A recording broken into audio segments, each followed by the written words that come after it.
Buenas noches, queridos hermanos, que el Señor les bendiga. Sean todos bienvenidos. Que el shalom de Dios inunde sus corazones en esta hora y podamos estudiar juntos la palabra que nos corresponde el día de hoy. Saulo persigue a la iglesia. Ese es el título de la lección de hoy, de la clase de hoy, y la verdad es que son 4 versículos. Es poquito, pero contundente. Estos son unos huesitos con harta sustancia. Así que vamos a orar por la palabra del Señor para poder entrar de lleno a estudiar y a revisar estos versículos. Oremos.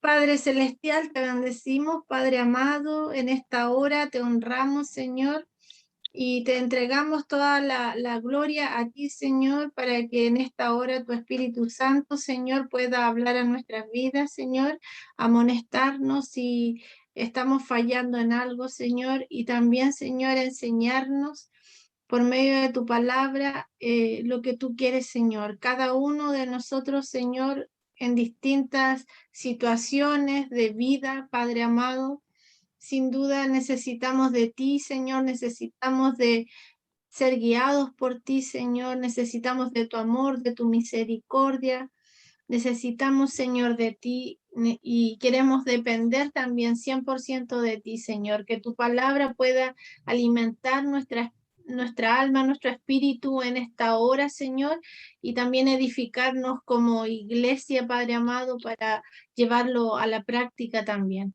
Bendice, Señor, a cada uno de mis hermanos, a sus familias, en las distintas ciudades, en los distintos lugares donde se encuentra cada uno.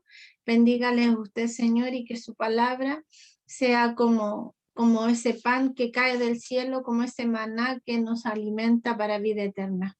En el nombre de Jesús, amén. Vamos a leer. ¿Alguien quiere apoyarme? ¿Te gustaría leer los versículos que son desde el 8, capítulo 8, del 1 al 4? Vamos a ver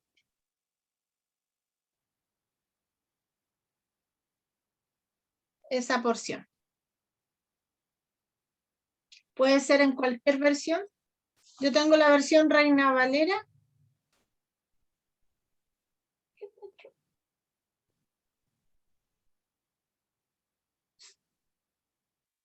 Voy a leer la versión Reina Valera. ¿Alguien tiene otra versión? Y así podemos leer 2 versiones.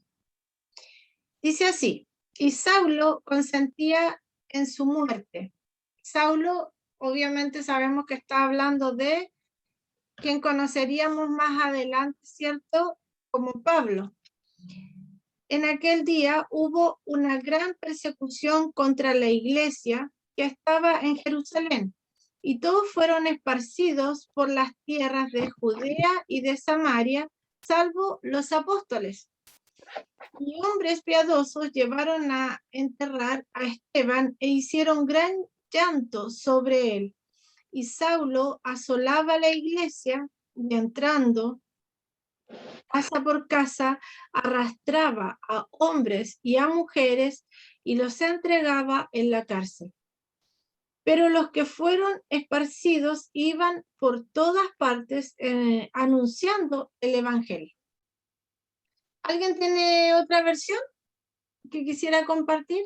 Hermana María Jesús. Parece que estoy en el aire, ¿o no? Sí, está con el micrófono abierto. Ya. Y Saulo estaba de completo acuerdo con ellos en su muerte. En aquel día se desató una gran persecución en contra de la iglesia en Jerusalén, y todos fueron esparcidos por las regiones de Judea, Samaria, y excepto los apóstoles. Y algunos hombres piadosos sepultaron a Esteban y lloraron a gran voz por él.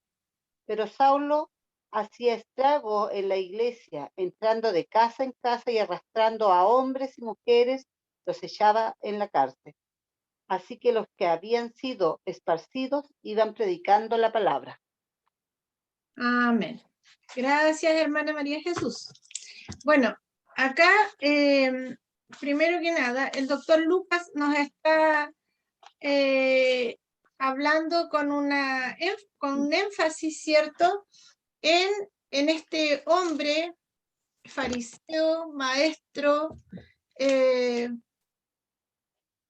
que perseguía a la iglesia. O sea, no tuvo ningún reparo y era necesario que también Lucas nos advirtiera y nos pusiera en antecedentes de quién era Saulo, porque la obra que hizo Dios luego en la vida de Saulo, ¿cierto?, fue realmente tremenda, tremenda, tremenda. Por eso que después cuando nosotros seguimos leyendo, ¿cierto?, las cartas de Pablo, cuando nos vamos a Romanos o cuando nos vamos a las cartas que escribió a las iglesias, nos vamos a encontrar con un Pablo que tiene, o con un hombre, un varón, que tiene un corazón siempre lleno de humildad y también un corazón que constantemente está recordando lo que hizo en esta Jerusalén, donde dice que él era celoso de la palabra, pero era una cosa que no podía permitir que se siguiera proclamando, se siguiera esta querigma, que es la proclamación de la palabra de Jesucristo, ¿cierto? Él no podía permitir esto porque lo que era lo que más odiaban y desde hecho hasta el día de hoy lo que más detestan los rabinos es que Jesús se haya declarado, ¿qué cosa? Vamos a participar. ¿Qué se declaró Jesús? Fue como cualquier hombre, como cualquier otro profeta. ¿Qué tuvo de especial en relación con los demás? Con Juan el Bautista. ¿Qué era lo que sacaba roncha ahí en el Sanedrín, en los fariseos? ¿Pueden desmutearse?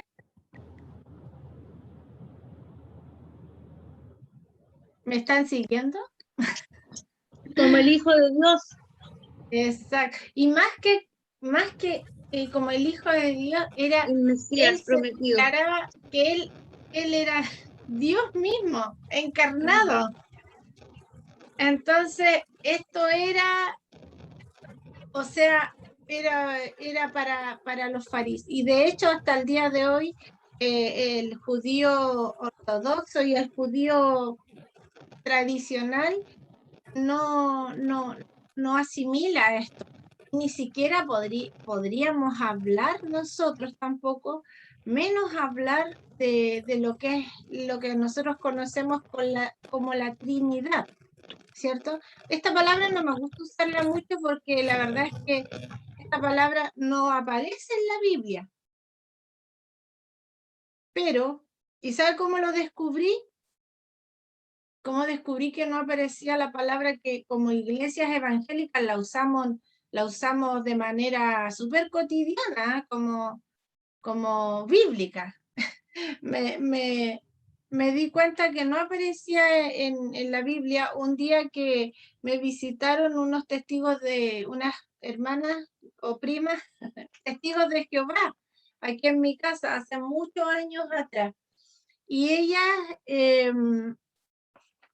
comenzaron a hablarme, a evangelizarme, y ellas comenzaron a hablar de este Jesús, pero ellas comenzaron a hablar de un Jesús lejano, de alguien que había estado hace más de 2000 años en la tierra y que había hecho milagros. Entonces yo la escucho detenidamente y le permito que hable un poco y luego yo le digo, ¿sabe qué? Ese Jesús del que usted me habla, yo no sé de qué me está hablando usted, porque el Cristo que yo conozco, el Jesús que yo conozco, no es alguien que anduvo en la tierra en el pasado y que hizo milagros hace más de 2000 años atrás, sino que Él está vivo hoy. Y Él hoy sigue obrando, transformando vidas, haciendo milagros. Y cuando yo empiezo a hablar así, la mujer que venía con la otra joven de más años le dice, vámonos de aquí, que aquí creen en la Trinidad. Y entonces yo llegué y cuando ella dijo eso, yo me quedé así como marcando ocupado. Yo le dije, claro, por supuesto. Pero ellas se fueron y, y ella me dijo, pero esa palabra no aparece en la Biblia. Y sabe que yo ahí me enteré por un testigo de Jehová que no aparecía en la Biblia. Yo en ese tiempo obviamente estaba recién en los caminos del Señor, no sabía mucho de Biblia, pero sí sabía quién había transformado, o sea, sí tenía un testimonio, sí sabía, sí conocía a Dios, conocía lo que Él había hecho en mi vida. Y esa es la mayor prueba, yo creo que primero tenemos cuando nosotros podemos decir que no somos muy letreados. O que no tenemos mucha teología o no sabemos mucha Biblia, ¿cierto? Es verdad. Muchas veces cuando estamos comenzando en los caminos del Señor nos vamos a encontrar en esta situación que la verdad es que tenemos poca Biblia, pero nuestra mayor fortaleza para evangelizar es, y el milagro es nuestra propia vida. Y de ese milagro yo estaba muy segura.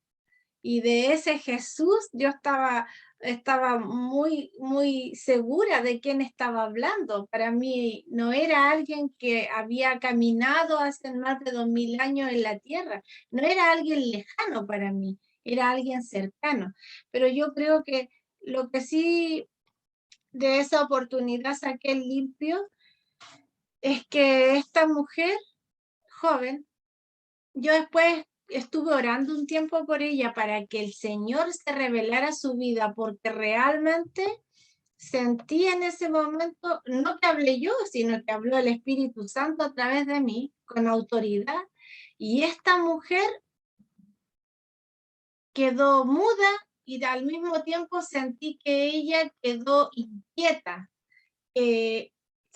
Algo sucedió en ella, como que ella venía con el discurso de memoria. Y fíjese usted que si nos vamos aquí a lo que sucedía, ¿cierto?, con Saulo, viene toda una escuela de maestros, ¿cierto?, que se sabían el discurso de memoria. Ellos se lo sabían todo de pe a pa, pero lo triste era que no tenían una relación con Dios. No habían tenido un encuentro cercano. No había en esa letra, era solo letra, no había nada de espíritu. Hay un dicho o una frase que dice que la mucha letra mata el espíritu. Pero yo no estoy tan de acuerdo con eso. Creo que hay que tener un equilibrio adecuado, ¿cierto? No nos podemos quedar con esos dichos que incluso algunos creen que hasta son bíblicos y volvemos a errar, porque finalmente erramos. ¿Por qué? Y eso es bíblico. Porque ignoramos las escrituras. Y así muchas personas nos hablan con frases que parecen bíblicas. Ayúdate que yo te ayudaré. Eso no aparece en la Biblia. Y así usted sabrá muchas más. Pero lo que estamos estudiando en esta hora es esta personalidad de este Saulo, Saulo de Tarso. Era una persona que realmente odiaba la querigma, la proclamación del Evangelio. Y él no solamente ya había perseguido, digamos, a los seguidores de Cristo, sino que anteriormente ya se habían levantado falsos profetas, indudablemente, los fariseos y los maestros de la ley eran encomendados y ellos se sentían con el derecho y la autoridad de poder ir y proclamar el judaísmo tal cual, sin ningún tipo de otra falsa doctrina para ellos, para lo que ellos creían. Y incluso dice la palabra aquí, cierto, en los versículos anteriores, cuando es muerto Esteban, nos está hablando también de que Saulo, todavía no vamos a hablar de Pablo, sino que Saulo, ya del versículo 9 del capítulo 9 en adelante, ya estaríamos hablando de Pablo, porque luego de su conversión se cambia el nombre a Pablo, ¿cierto? Pero anteriormente a su conversión, Saulo incluso fue testigo de esta muerte de Esteban, y no solo testigo, sino que él estaba literalmente aplaudiendo que este varón fuera castigado, que fuera apedreado, que fuera muerto. Dice que él incluso guardó las ropas para ser un testigo de esta situación, que además estaba totalmente de acuerdo con ello. O sea, él estaba totalmente de acuerdo, tanto así que luego, más adelante, dice la palabra que comenzó una gran persecución de la iglesia. Recuerden lo que habíamos visto nosotros en los capítulos anteriores, ¿cierto? Cuando estamos hablando de esta iglesia naciente, de esta iglesia que ya eran más de 5.000. Entonces, estamos hablando de que esta iglesia, que recuerde ustedes cuando vimos la lección donde se habla de que todas las cosas en común, tenían todas las cosas en común. Luego sucede lo que pasa con Ananías y Zafira, ¿producto de qué? Porque ellos vendían y todo lo ponían al servicio de la obra. Era una iglesia unida, era una iglesia en amor. Dice la palabra que estaban en una misma alma y en un mismo espíritu. Es decir, que ellos estaban en plena comunión los unos con los otros, y también ellos también con el Padre Celestial, llenos del Espíritu Santo. Se veían prodigios y milagros. Entonces, era realmente algo que no quedaba, digamos, no podía quedar indiferente para el Sanedrín y para un personaje como era Saulo. Y dice luego que en aquel día hubo una gran persecución contra la iglesia que estaba en Jerusalén, y todos fueron esparcidos por las tierras de Judea y de Samaria, salvo los apóstoles. Y cuando nosotros pensamos en esta parte y nos ponemos a meditar un poco, ¿por qué cree usted que el resto de la iglesia se fue a Judea? Y de hecho, cuando ellos comienzan en esta persecución a esparcirse, a irse de Jerusalén, comienza literalmente lo que nos habla en Hechos 1:8, donde es la gran comisión, ¿cierto? Y me seréis testigos en toda Jerusalén, Samaria y hasta lo último de la tierra. Y entonces, pero vemos aquí que pasa una situación con los apóstoles que dice que ellos no se movieron de Jerusalén. ¿Por qué creen ustedes que, o qué opinan ustedes al respecto? ¿Ustedes creen que estuvo bien que ellos en un principio se hubieran quedado, que no se hubieran movido de Jerusalén, que se hubieran quedado con la primera iglesia, podríamos decirlo así? ¿O ustedes creen que fueron cobardes al haberse quedado en Jerusalén? ¿O que correspondía que se quedaran porque ellos eran los líderes? A ver, ¿qué opinan ustedes?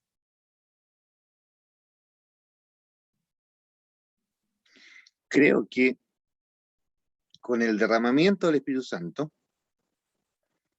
obviamente, y los hechos portentosos que sucedieron ahí en Jerusalén, yo creo que la iglesia fue como acomodándose un poco, entonces, a un establecimiento constantemente en Jerusalén, como en un contexto netamente judío, y a pesar que había ya tensiones, la persecución ya venía sucediendo en forma gradual, de menos a más, pero ellos como que seguían predicando, pero acá al ver este hecho, esta segunda o esta otra ola de persecución, tienen que moverse, entonces yo creo que Dios permitió, obviamente nada sucede porque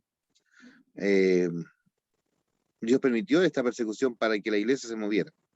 Si bien es cierto, él tiene distintas estrategias, pero como que la veo a la luz de la palabra. Bueno, ellos estaban esperando el Espíritu Santo, esperaron el Espíritu Santo, el Señor cumplió, fue derramado, fueron testigos, conversiones, 3.000, 5.000. Entonces la cosecha era fácil, pero tenían que ir a Judea, a Samaria, pero también tenían que llegar hasta lo último de la tierra.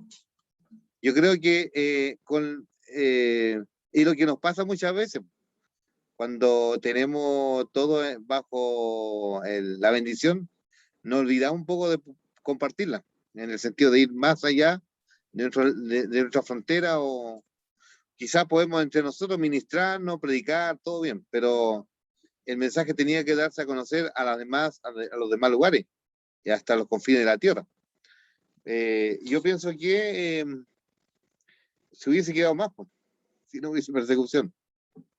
Pienso, porque el mismo relato va hecho como que lo empuja a cumplir esa misión centrífuga, la centrífuga, la expansión. Dios tiene que provocar eso como dije, va de menos a más. Gracias, pastor. Pero ¿por qué los apóstoles se quedaron?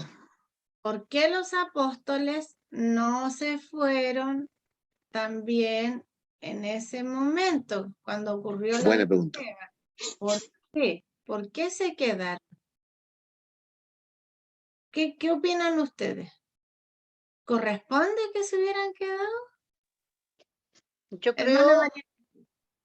que correspondía que se hubieran quedado, ¿ya? Porque ellos eran los líderes. Entonces, al ser los líderes, también son autoridad y son referentes para los que están quedándose en este lugar. Esa es mi percepción. Porque si yo veo, a ver, yo me pongo en la ciudad de labranza, ¿no es cierto? Llegan estos apóstoles que tuvieron una cercanía con el Señor, que estuvieron con Cristo, que estuvieron allí en la cruz del Calvario y que empezaron a esparcirse, ¿no es cierto? Después, que llegó, estaban esperando, ¿no es cierto? Recibieron la unción del Espíritu Santo y quedaron allí en ese lugar, empezaron a predicar. Si nosotros vamos a los capítulos anteriores, nombraron nuevas personas para que pudieran atender, ¿no es cierto? Nos decían que ellos eran los encargados de predicar la palabra, ¿no es cierto? Los apóstoles. Por eso instituyeron o ordenaron a otros para que hicieran otro tipo de labor no menos importante, ¿no es cierto? Y dentro de ello estaba Esteban, quien fue muerto. Yo, una mujer que está escuchando la predicación, si veo que viene esa persecución sobre la iglesia y si veo a mis líderes, a los que me están entregando a mí la palabra, los veo escapar, porque en el fondo, en esos momentos yo podría decir que están escapando del lugar para no ser alcanzados por este Saulo, ¿no es cierto? Entonces a mí se me derrumba también todo, porque si mis líderes escapan, ¿qué me queda para mí? Pues una simple mortal. Entonces que ellos tenían una autoridad mayor para hablarle a las personas y podían detener o podían hablar con mayor autoridad. Eso es lo que yo pienso y es lo que yo haría a lo mejor en relación a creer o no creer, digamos, a los que me están trayendo este evangelio de salvación. Pastor. Bueno, aquí se ve que hay dos tipos de judíos. Uno, los judíos hebreos, que habla hebreo, y el otro, los judíos helenistas, o llamémoslos los judíos de la diáspora. Entonces, los judíos eran los discípulos que anduvieron con el maestro. Entonces, si vemos allí el mismo, ya cuando eligen los diáconos, ¿se acuerdan? ¿De dónde venía la crítica que las viudas eran desatendidas? De los judíos helenistas, ¿recuerdan? Entonces, son de la mayor parte eran de la diáspora, de fuera de Jerusalén. Entonces, los judíos, los discípulos, por su raíz realmente de hebreo. Entonces, los otros ya tenían otra cultura más, como dice, con una segunda cultura. Entonces, estos eran verdaderos catalizadores del avance del evangelio para producir este crecimiento o este avance misionero. Gracias, pastor. Muchas gracias. Y más adelante, claro, nos habla de que en el versículo 2 nos habla de que y hombres piadosos llevaron a enterrar a Esteban e hicieron gran llanto sobre él. Y ahí es donde estamos hablando de precisamente este segmento de judíos que habla el pastor, que también están, son los que estaban, los hebraicos, los hebristas y los que eran helenistas, ¿cierto? Cuando habla de hombres piadosos, también no nos está hablando aquí de uno o de otro, pero incluso ni siquiera nos está hablando de que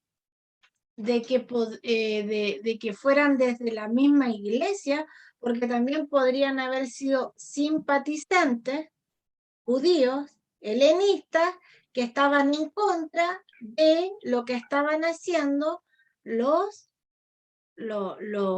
como también también un tema, como vemos también en nuestros tiempos, que es como algo casi político igual, ¿cierto? Donde muchas veces no estamos de acuerdo con las decisiones que toma el gobierno, ¿cierto? Porque finalmente ellos se transformaban en autoridad. ¿Y sabe qué? Yo les quiero contar una infidencia que me conversó Cecilia cuando ella estaba en Israel, en Jerusalén. Ella fue muy amiga de un matrimonio misionero que ellos llevaban muchos años en Jerusalén viviendo, Y ella admiraba mucho a este gringo, me decía ella, porque me decía que él aprendió hebreo solo estudió hebreo, se aprendió los abecedarios, se aprendió todo, y lo estudió y aprendió solo a hablar, bueno, obviamente con la ayuda del Señor, pero ellos, para poder evangelizar judíos en Jerusalén, ellos levantaron un café, y en este café que ellos tenían, que no estaba en el centro de Jerusalén, sino que estaba más hacia un sector un poco más rural. Pero fíjese usted que ellos compartían el evangelio, y de hecho tenían trabajando con ellos a un judío que se había convertido al evangelio y era cristiano. Y de esta manera ellos estaban sembrando allí como lo hacían la iglesia primitiva. Y sabe usted que llegaron en un momento a su negocio autoridades religiosas. No estamos hablando de la policía, porque las autoridades religiosas tienen incluso más peso, me atrevería a decir yo, que las autoridades policiales. Y dice que llegaron, iba un rabino, llegó a la casa de este misionero. Primero agarraron a este judío, lo golpearon, lo hicieron que renegara de su fe, y a él le destruyeron el negocio y se metieron a su casa y empezaron a trajinar, porque lo que ellos creían que él tenía en su casa, y esa fue su mayor sorpresa para ellos, que ellos creían que él tenía, le decían, muéstranos a tu Cristo, ¿a dónde está tu Mesías? Porque ellos esperaban que dentro de su casa él tuviera una cruz, tuviera imágenes de Jesús. ¿Y sabe con qué se pillaron cuando entraron a su casa?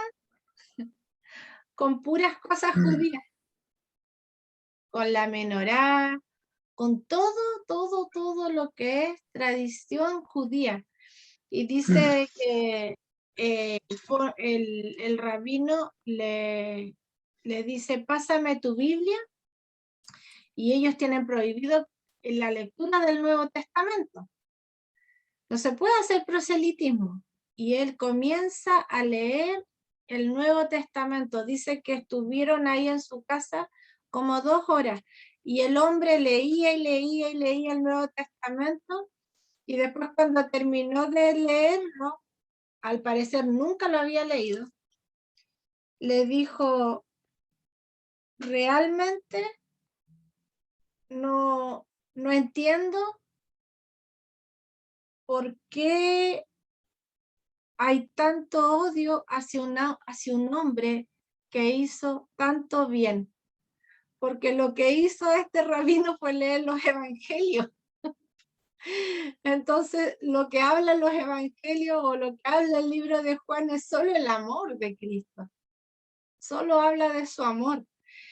Y luego se fueron de su casa, y lamentablemente ellos estuvieron muchos meses que no podían salir, que estaban vigilados. Y eso les estoy hablando, hermanos, que estamos hablando de eso ocurrió hace un par de años, el 2018. Y es algo tan similar a lo que ocurrió en este tiempo hace más de 2000 años atrás,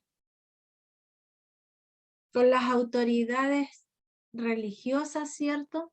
Que tienen, como bien dice la palabra, gran autoridad. Pero fíjese usted que lo más importante en la iglesia primitiva, como estaban comentando también ustedes y como decía bien la hermana María Jesús, bien hermana María Jesús, usted tiene toda la razón. Los apóstoles no podían irse de Jerusalén porque ellos eran los líderes. Es como que el pastor Luis, ¿cierto? Ocurriera, se incendia, o no, ocurriera cualquier desgracia, no vamos a decir qué cosa, funda el Carmen y Labranza, y el pastor fuera el primero a arrancar, ¿cierto? ¿A dónde quedarían las ovejas? Dispersas como ovejas sin pastor. Entonces, por supuesto que ellos también tenían esta gran responsabilidad de ser estos pastores pioneros de la iglesia primitiva, que obviamente tenían que resguardar y cuidar a estas ovejas que también estaban quedando en Jerusalén. Porque sí, a pesar de que muchos se fueron de Jerusalén, pero dice la palabra de que ellos compartían las buenas nuevas. Y hay 3 puntos que son importantes de mencionar. Primero, la evangelización. La evangelización era 100% bíblica. La evangelización de la iglesia primitiva era verdad. Ellos hablaban la verdad, porque recuerden ustedes que muchos de ellos eran testigos oculares de lo que había ocurrido con Jesucristo. Entonces ellos hablaban desde su testimonio, como podríamos decir, y desde la verdad que había sido revelada hacia ellos, como convertidos al Evangelio, ¿cierto? Y otro punto importante de mencionar es que ellos también, como mencionó el pastor también, estaban llenos del Espíritu Santo. Y predicaban y proclamaban la querigma de las buenas nuevas con el poder del Espíritu Santo. Entonces, primero compartían las buenas nuevas, evangelizaban bíblicamente y en verdad y en el poder del Espíritu Santo. Tampoco no se mandaban solos. Así que nosotros podemos sacar enseñanzas como iglesia, como decía yo delante, en qué estamos mal y en qué vamos bien encaminados. ¿Cierto? Primero, es importante, como decía yo, sin importar que muchas veces no hay excusa para no compartir las buenas nuevas de salvación, porque todos nosotros, usted, yo, hemos tenido esta revelación del Espíritu Santo cuando el Señor nos alcanzó. Así que usted y yo tenemos las mismas buenas noticias que compartir. Sin importar que es importante, por eso que también es importante discipularnos y estudiar la palabra, pero no tenemos excusa. Cuando nosotros queremos llevar estas buenas nuevas de salvación, no tenemos excusa para no compartir con otros lo que Cristo ha hecho en nuestras propias vidas. Empecemos por ahí, por nuestra propia Jerusalén, ¿cierto? Luego, vamos a ir avanzando. Tenemos 3 puntos que son importantes de mencionar también. Primero, el martirio de Esteban produjo una gran persecución contra la iglesia en Jerusalén, que comenzó aquel día, ¿cierto? Y nos encontramos, como decía yo, con esta verdad de Saulo, que era un hombre cruel, malo, era brutal, era sádico. O sea, con este celo de defender, ¿cierto?, el judaísmo, al mismo tiempo se transformó en una persona sádica, brutal, que dice que iba a las casas, ¿cierto? Se metía en las casas, porque recuerde usted de que la iglesia primitiva, esto era algo común, que dice la palabra, ¿cierto? De que ellos compartían el pan y el pan en las casas, ¿cierto? Y que todos también compartían la palabra.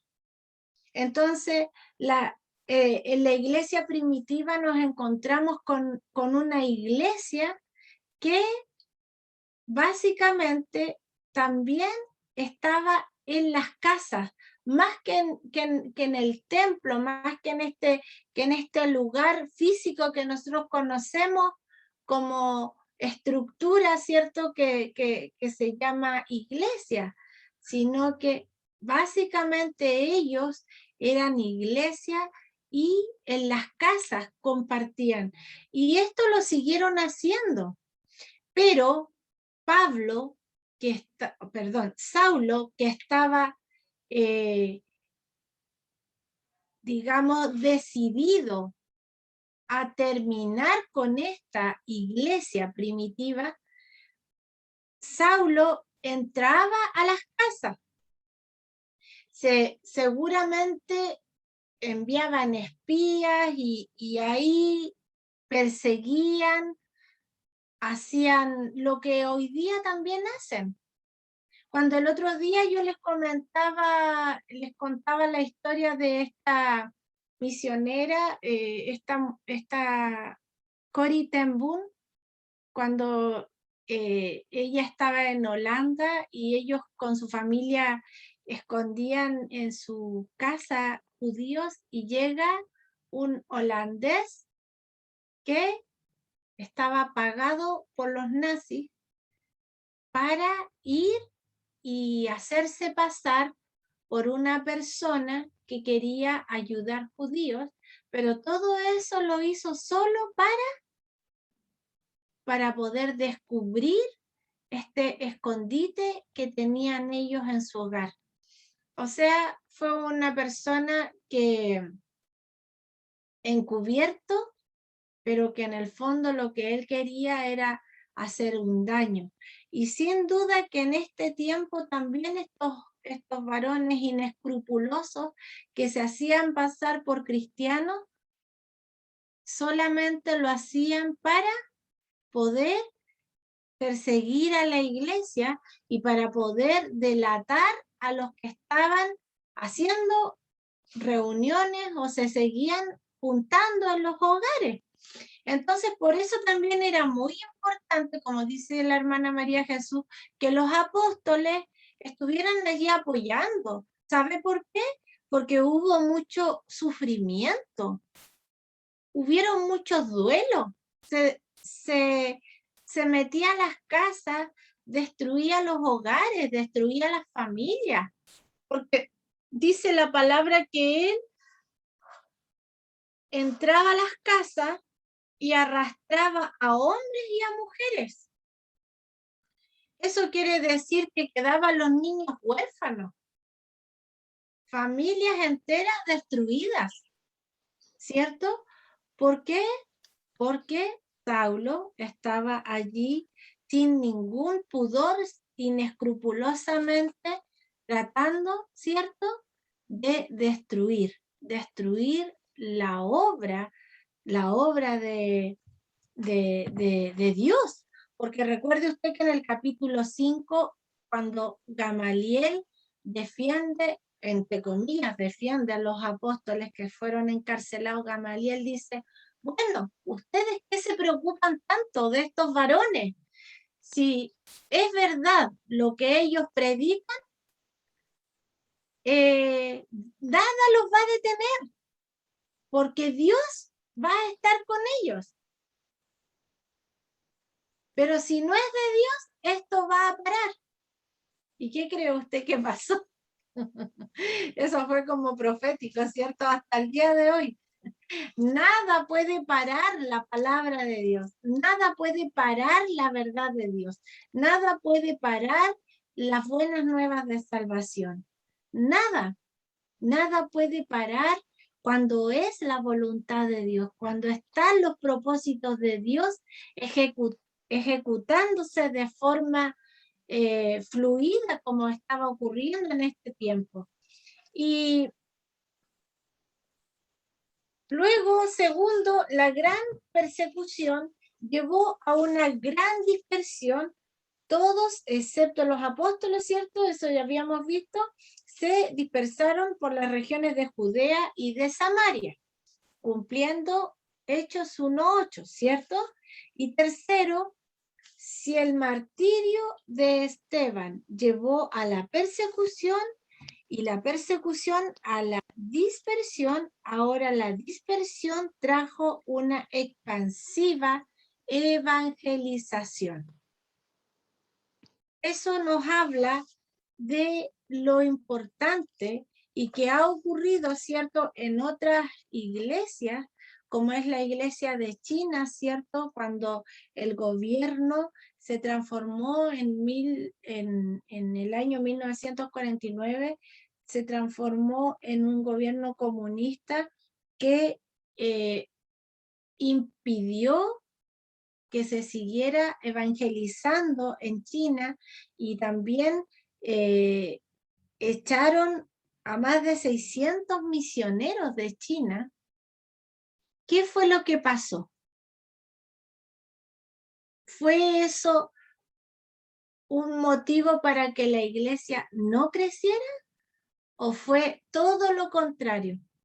Fue un efecto, como podríamos decir, un efecto rebote. Se cumplió todo lo contrario. Cuando la iglesia sufrió persecución, martirio, lo que ocurrió fue que la iglesia, en vez de reducir y en vez de terminar, la iglesia se multiplicó. Y al contrario, los que proclamaban las buenas nuevas con mucho más fuerza lo hicieron. Por eso, bueno, hasta el día de hoy, ¿cierto? Se habla también de la iglesia subterránea en China, también, iglesias en casa, en subterráneo, ocultos, pero que crecen impresionantemente. Y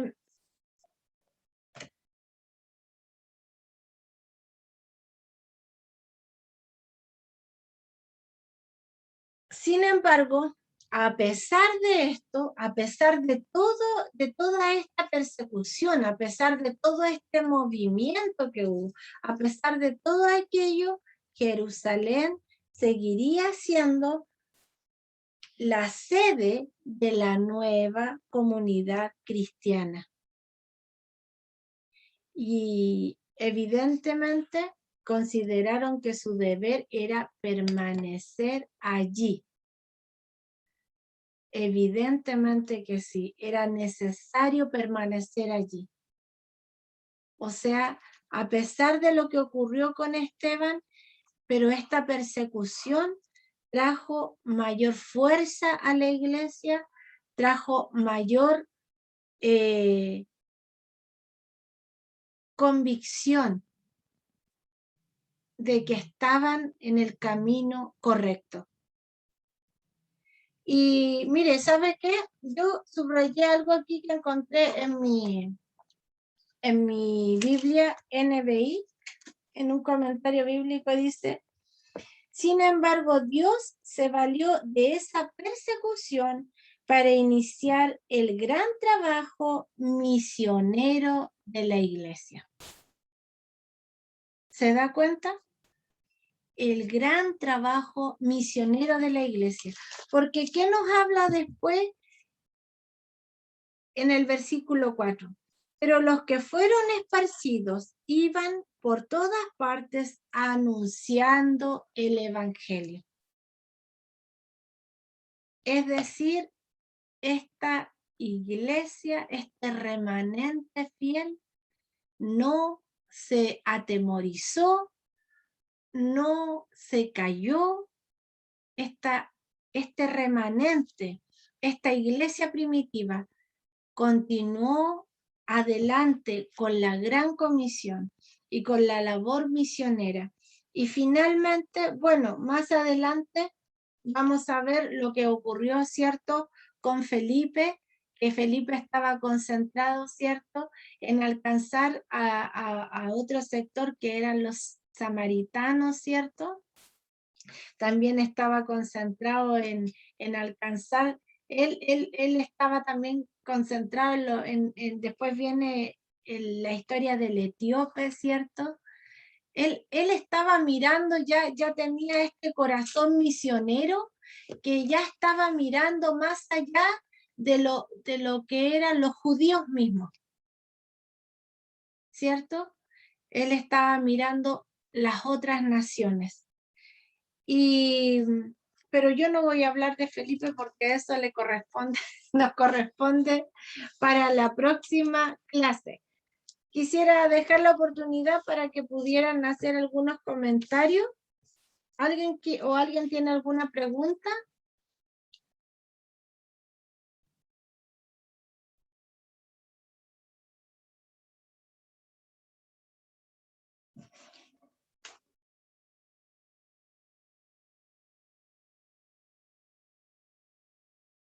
¿Nadie? Hoy día están calladitos.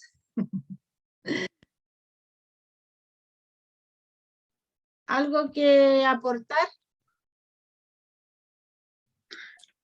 Hola, Sí. pastora Jessica. Hola, Janet. Recién me integré, por eso que me he escuchado poco. Así te veo. Más vale tarde que nunca, como dice el dicho. Bueno, Mañana voy a los juveniles, a la Muy bien. danza.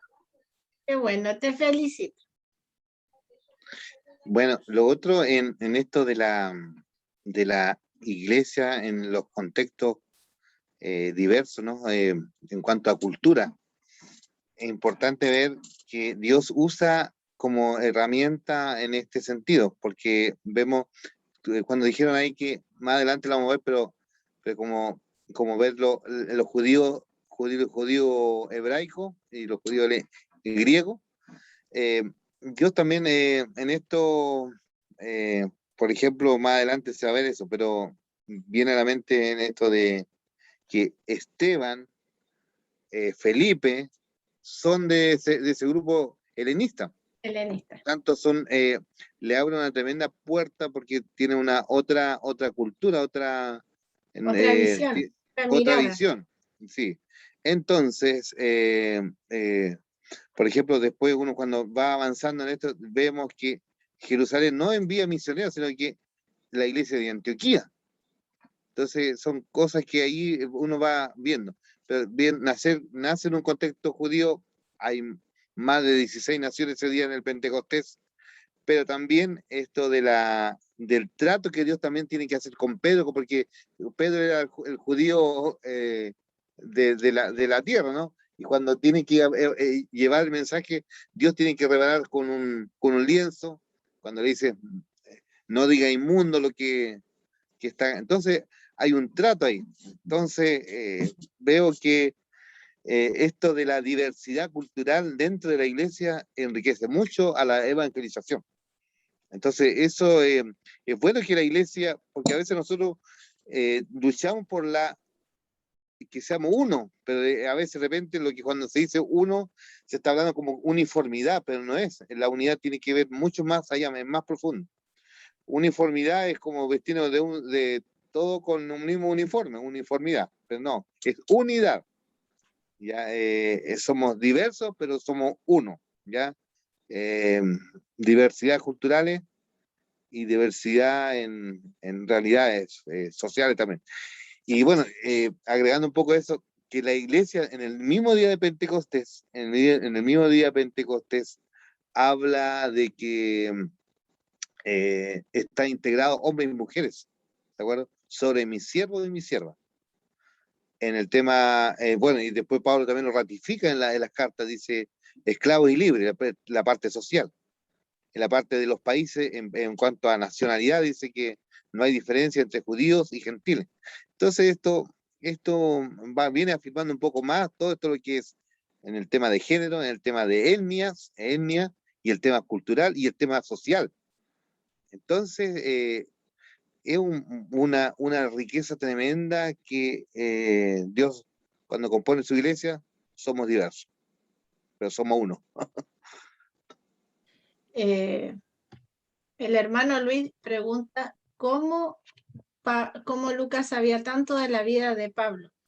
Bueno, la verdad es que para los apóstoles no fue fácil creerle a este Saulo, que luego se convirtió en Pablo.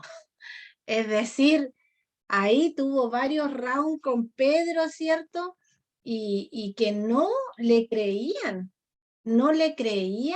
el cambio que Dios había hecho en su vida. Al principio hubo mucho recelo, mucho cuidado, porque recuerden ustedes de que ellos mismos también fueron testigos de este Saulo, que era cruel y que era sádico y que destruía y mataba sin piedad y que metía en la cárcel a los cristianos. Pero luego ellos tienen que tener un diálogo y una comunión con Pablo, y como la misma palabra dice, por sus frutos los conoceréis. Y después Pablo se comienza a ser conocido por sus propios frutos, ¿cierto? Y este cambio que hubo en su vida de 180 grados, que fue evidente, y que él luego en las cartas, como decía adelante, y en Romanos, nos encontramos con este Pablo que constantemente se arrepiente y nunca olvida lo que él fue. ¿Se entiende? Sin que esto sea un estorbo tampoco para su vida evangelizadora o para su misión, ¿cierto? Desconfianza en Pablo. Claro que sí, pues, hermano Mar. Desconfiaban de Pablo, por supuesto. Y por algo que luego nos encontramos, ¿cierto? A mí tanto me gusta en la carta de los Corintios, en Corintios 1, 27, donde dice, 1:27, que dice, sino que lo necio del mundo escogió Dios para avergonzar a los sabios, y lo débil del mundo escogió Dios para avergonzar a los fuertes. Pero ahí Pablo estaba hablando, ¿de quién más iba a estar hablando? De él, pues, de él. Él siempre se ponía como una carta blanca, siempre se ponía como un ejemplo, ¿cierto?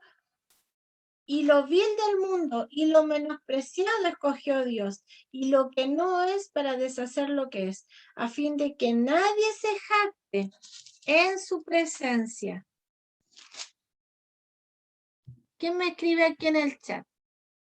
¿Qué tanto hay de verdad que Lucas fue discípulo de Pablo? ¿Qué tanto?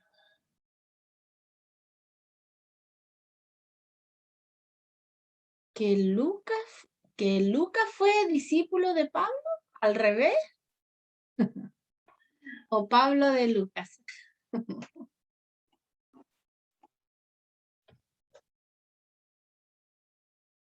O sea, eso lo vimos igual, me acuerdo al principio un poco, porque Lucas es autor desde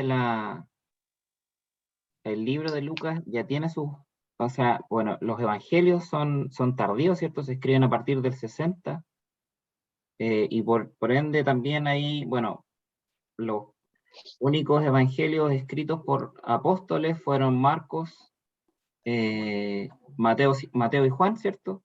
Y Lucas ya es de la segunda generación, que es discípulo de Pablo. Pero siempre partimos nosotros del estudio, me acuerdo que una de las cuestiones que se comentaban es que la veracidad de la autoría es una cosa que queda como al 95%, partiendo por eso, no por los hechos, ¿cierto? Por cómo se han recaudado los datos históricos, es un 95%, le pongo yo 95%, no es que lo haya leído, pero se cree que es muy, muy certero que Lucas, discípulo de Pablo, sea autor de Hechos y del Evangelio de Lucas, y ambos, lo que no hay duda es que ese autor es autor de ambos libros, del Evangelio de Lucas y de Hechos. Y de hecho, Sí, pero de la autoría, o sea, perdón, de que Lucas sea efectivamente discípulo de Pablo, yo no he leído la verdad que haya como duda de aquello. Por lo menos yo no tengo claro, no sé si el pastor o la pastora pueden comentar algo, pero por lo menos yo no he leído como duda histórica, por lo menos, de que Lucas sea efectivamente discípulo de Pablo. Pero los cuestionamientos quizás van más por el otro lado. Pablo lo ve, lo habla, lo aclara ahí en la carta, dice eran parte de su equipo, y obviamente es que Lucas relataba y era parte también era testigo ocular del trabajo misionero con Pablo, porque cuando dice descendimos, bajamos, nos embarcamos, entonces también se incluye en la historia, entonces era parte del trabajo misionero, del equipo ministerial. Obviamente yo creo que también igual se ve esa, en Pablo yo creo que allí marca yo creo que es el líder de Lucas, en otras palabras, en el sentido espiritual, porque porque el protagonista ahí como apóstol no es Lucas, sino que es Pablo. Él va relatando los hechos y después también Pablo lo destaca también como los compañeros de milicia, ¿no? Ahí en compañero bueno, otro que abandonado, ¿se acuerda? Demas me abandonó, dice. Lucas estuvo conmigo, entonces sí. Timoteo. Pero lo que más se destaca es que Timoteo fue el discípulo de Pablo. Eso lo vemos ahí claramente en el capítulo 16 de Hechos. Lucas lo subraya así como el extra grande discípulo. Bueno, en otras palabras, todos somos discípulos. Sí, es que en relación a lo que hacía la pregunta el primer hermano, yo dentro de mi Biblia de estudio, que es la Biblia de las Américas, ya, en la panorámica general dice que Lucas fue un testigo presencial de muchos acontecimientos que él narra. Y también dice, habiendo estado con él, con el apóstol Pablo, casi constantemente desde su llamado a Macedonia. Y ahí dan algunas citas bíblicas. O sea, que aquí nos corrobora, ¿no es cierto?, de que ahí estuvo con Pablo.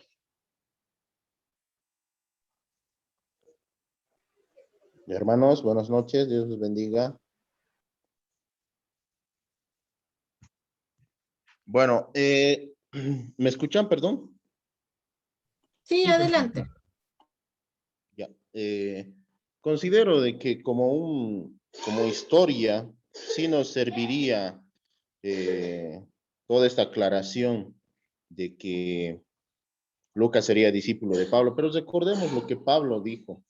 En un momento dado a los hermanos se les tuvo que hablar como a carnales y no como a espirituales, porque se estaban peleando quién era discípulo de quién. Y pienso y considero que también vivimos un tiempo en el cual debemos dejar de lado esto. Como dijo el hermano, todos somos discípulos, y Pablo lo dijo, somos discípulos de Jesús. Eso es lo que nos debería importar realmente.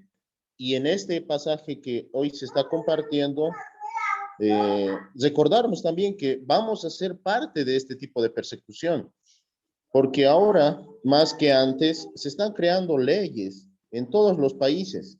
En cuanto al mío, se están creando unas dos leyes muy importantes en los cuales se les da poder a una unidad de investigación financiera para poder ingresar a domicilios particulares, instituciones, y lo más curioso es que el vicepresidente de mi gobierno actual, del estado donde vivo, le echa la culpa a la palabra de Dios, y claro, él dice a la religión, por la pobreza que hay en el país y en el mundo.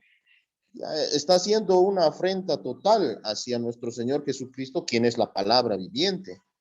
Y ellos están creando ya este ambiente con leyes de persecución, donde les dan un poder total a ellos para que justamente lo que pasó en la iglesia primitiva, lo que hizo Pablo, como cuando era perseguidor de la iglesia, se va a volver a repetir, porque el siervo no es mayor que su Señor.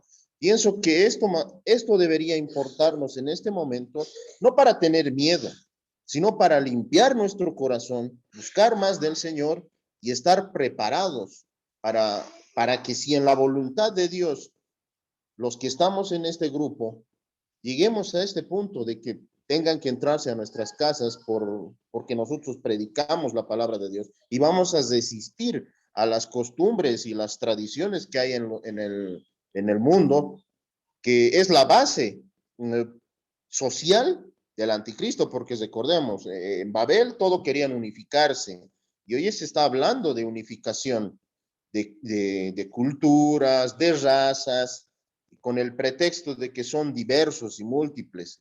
Debemos prestar mucha atención a este punto porque es la base social del gobierno mundial, porque todos van a vivir en supuesta paz y seguridad. Pero mientras tanto, muchos de nosotros, por no someternos a este régimen que se viene muy pronto, vamos a ser parte de esta persecución. Y el Señor nos dice que las cosas que estamos viendo hoy no debe ser de temor, sino de aliento, para que nosotros nos pongamos firmes, estemos de pie sobre la roca y levantemos nuestra cabeza porque nuestra redención está cerca. Considero que en este momento es el punto que nos debería importar, palabra espiritual que se va a cumplir, seamos realistas, sea que la voluntad de Dios sea que nosotros pasemos, nuestras familias pasen, o Dios mismo nos libre de esta copa que se nos viene, y no tengamos temor, vuelvo a repetir, pero recordemos que si nosotros vivimos en la carne, si dejamos que la carne gane terreno, ciertamente vamos a tener miedo, va a haber temor. Pero si andamos en el Espíritu, confiemos en el Señor, que Él va a saber librarnos, y si nos pone delante de ellos cuando nos apresen, Dios dice que nos va a dar palabra de sabiduría, que ellos no van a poder resistir. Para ello también nosotros, como parte del cuerpo de Cristo, es bueno lo que estamos haciendo, alimentándonos de la palabra de Dios cada día, pero debemos animar no solamente entre nosotros, sino a todo el pueblo de Dios, a todos aquellos que anhelan conocer a Dios, participar de la vida eterna, que es el conocimiento del Padre y de su Hijo a quien ha enviado. Y así, de esta forma, atesorar la palabra de Dios, retenerla, ponerla por obra y guardarla para que en momento dado, Dios, por el Espíritu Santo, nos dé esa palabra que ellos no van a poder resistir.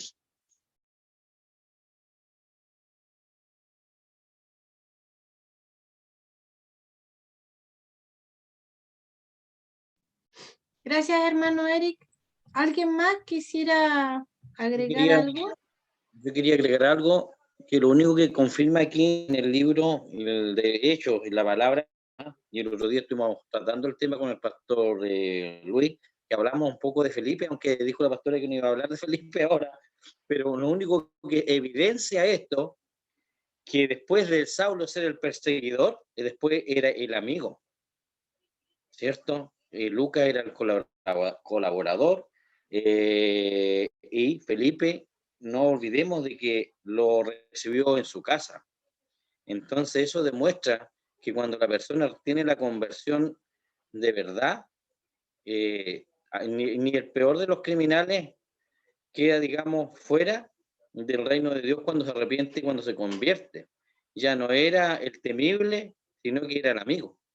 Y eso es una de las cosas fundamentales también, de que ya no había desconfianza de Pablo, y ya el evangelista dijimos que lo recibió en su casa. Entonces, ¿cómo? Y no olvidemos de que él había sido testigo de la muerte de Esteban. Entonces, una de las cosas que evidencia, yo digo una vez más, de que la conversión de verdad es que hay una transformación real de la persona. Y aquí la Biblia lo demuestra. Y lo otro, bueno, yo diría que un detalle, porque también Pablo habla del médico amado ahí en Colosenses, ¿cierto? Y eso quiere decir que también era quien tenía una cercanía, una intimidad, hablando de la parte de la manera espiritual, digamos, ¿cierto? De la confianza que le tenía para poder depositar toda la escritura y la verdad que se iba narrando. Entonces eso es una cosa, diría yo, que la verdad siempre es la que prevalece. Y la conversión verdadera también en el Señor. Entonces eso es lo que yo quería nada más que decir, y gracias por el tiempo. Gracias, hermano Omar. ¿Alguien más quisiera agregar algo?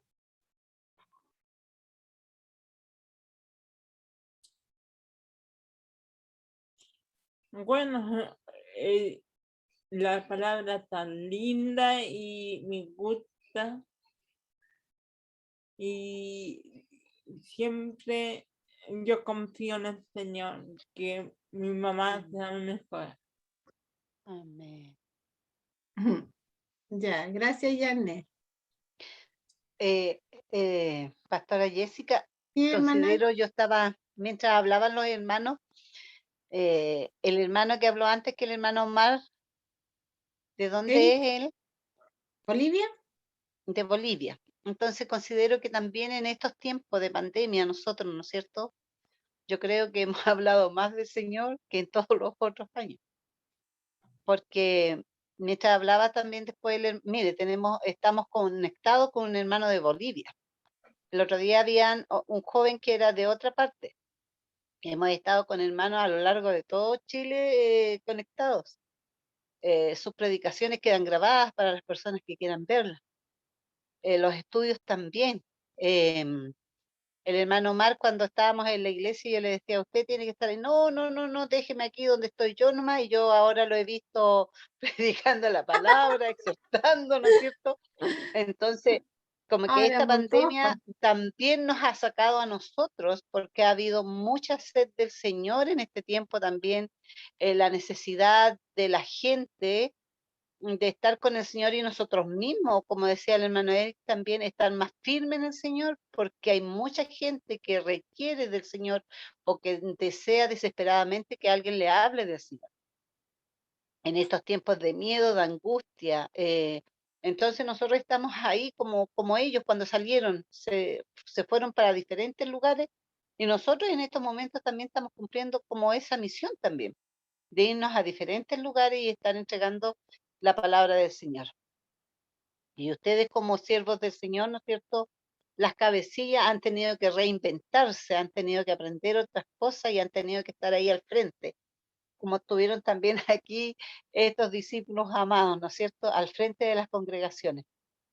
Así que yo creo que también, o sea, si bien es cierto, estamos estudiando una palabra que fue hace mucho, mucho, mucho tiempo atrás escrita, pero tiene vida porque hoy día se está repitiendo nuevamente este fenómeno a nivel mundial, donde los cristianos eh, eh, han tenido que salir, hemos tenido que salir, ¿no es cierto?, de nuestra comodidad de las iglesias para llegar a la gente que no estaba cerca de la iglesia, podríamos decirlo así. O sea, hemos salido de nuestro confort para ir a los necesitados en el fondo. Eso sería.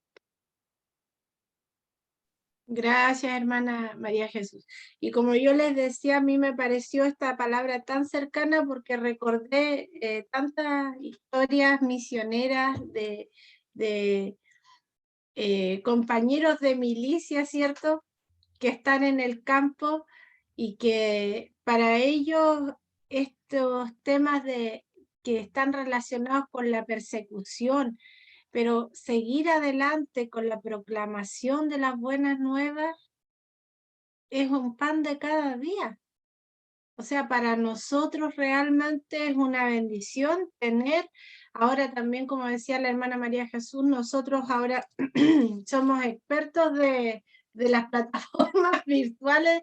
Antes no teníamos idea de nada de esto. Incluso yo a veces me pongo a revisar los primeros videos que grabé y me parecen tan malos, por decirlo, con mal audio, con mala iluminación, todo muy cavernícola, pero hemos tenido que en el proceso ir aprendiendo, ir siendo facilitadores de la palabra, irnos modernizando, irnos actualizando, ir aprendiendo, ir buscando las herramientas, pero lo más importante es Kadima, adelante con la querigma, con la proclamación. No nos podemos quedar callados. Y finalmente, como dice la hermana María Jesús, y como dice también el hermano Eric, y todos están de acuerdo, el hermano Omar igual, ¿cierto?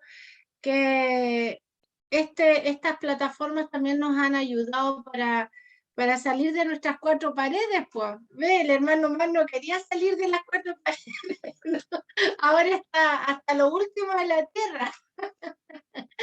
No quería salir de su Jerusalén. Ahora anda ahí en Monteverde, en Alto Yupehue, anda por todas partes, ¿ves? Y así es, pues, el Señor muchas veces, fíjese usted que este tema, como aquí nosotros vamos a hablar a lo mejor de la pandemia, nos ha obligado a hacer lo que no hubiéramos hecho sin pandemia.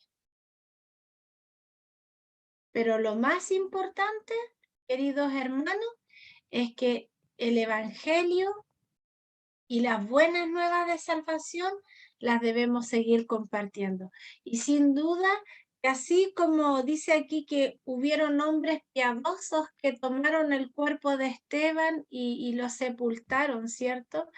Porque a lo mejor no nos detalla si eran simpatizantes del Evangelio. En este tiempo hay mucha gente, como decía la hermana María Jesús, que está necesitada, que está viendo que algo hay distinto. Estas personas que llevaron a Esteban no entendían por qué habían matado a piedrazos a un hombre que estaba solamente hablando la palabra de Dios, la verdad de Dios. Porque recuerden que cuando él se defendió ante el Sanedrín, ¿de qué habló? De lo que ellos conocían. Les habló del Génesis completo, del Antiguo Testamento completo, de todo lo que había hecho el pueblo de Israel, y que su Dios siempre había estado con ellos, que no estaba sujeto a un templo ni a las tradiciones. Y este Dios es el mismo de ayer, de hoy y de siempre. Es el mismo Dios al cual nosotros servimos.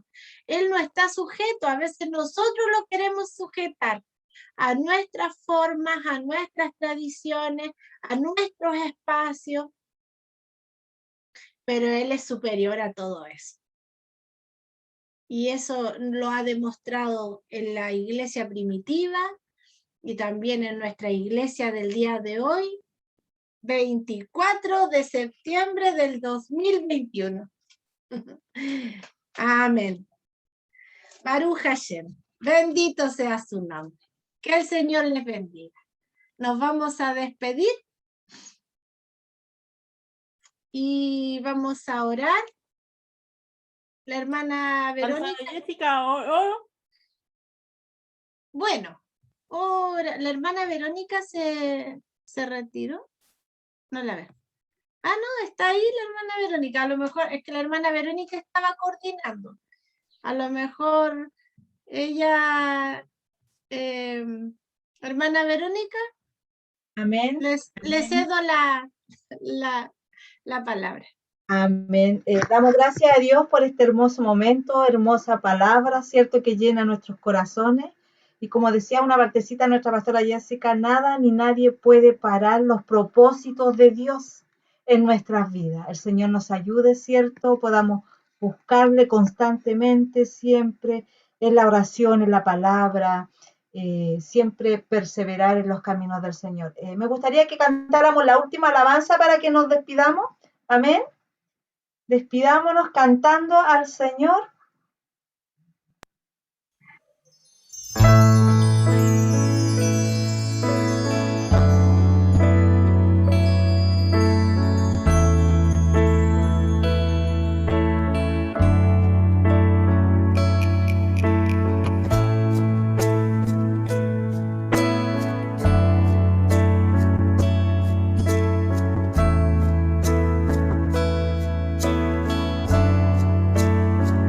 A tus pies arde mi corazón, a tus pies entrego lo que soy. Es el lugar de mi seguridad, donde nadie me puede señalar. Me perdonaste, me acercaste a tu presencia, me levantaste y hoy me postro a adorarte. No hay lugar más alto, más grande que estar a tus pies, que estar a tus pies. No hay lugar más alto, más grande que estar a tus pies, que estar a tus pies. A tus pies arde mi corazón, a tus pies entrego lo que soy. Es el lugar de mi seguridad,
grande que estar a tus pies, que estar a tus pies. No hay lugar más alto, más grande que estar a tus pies, que estar a tus pies. No hay lugar más alto, más grande que estar a tus pies, que estar a tus pies. No hay lugar más alto, más grande que estar a tus pies, que estar a tus pies. Sí, Señor. No hay lugar más alto, Señor, que el que podamos estar, que a tus pies postrados, Señor, ante tu presencia en este tiempo. Te damos gracias por permitirnos reunirnos, Señor, a través de estas redes sociales, Señor, de conectarnos a través de este tiempo con las casas, con nuestros amigos, Señor, y adorar juntos. Que nuestro corazón, Señor, siempre esté inclinado hacia ti, Señor, entendiendo que tú en este tiempo tienes el control absoluto de todas las cosas, Señor. Gracias, Señor. Gracias, Señor.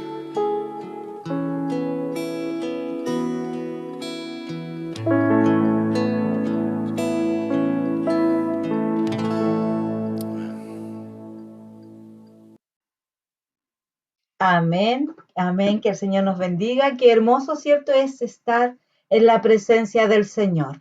Ahora vamos a pedir la bendición y la Yané nos va a despedir, amén. Ya, Yané, despídenos con la bendición del Señor. Ahora voy a hacer la oración. Amén. Señor, te pedimos que nos guíes en nuestros hogares, Señor, que los bendigas y los seas protegiendo, Señor. Gracias, Señor, y que mañana sea otro día, Señor, y que los seas cuidando y protegiendo. Te lo pido, Señor, en el nombre de Jesús. Amén. Amén. Amén.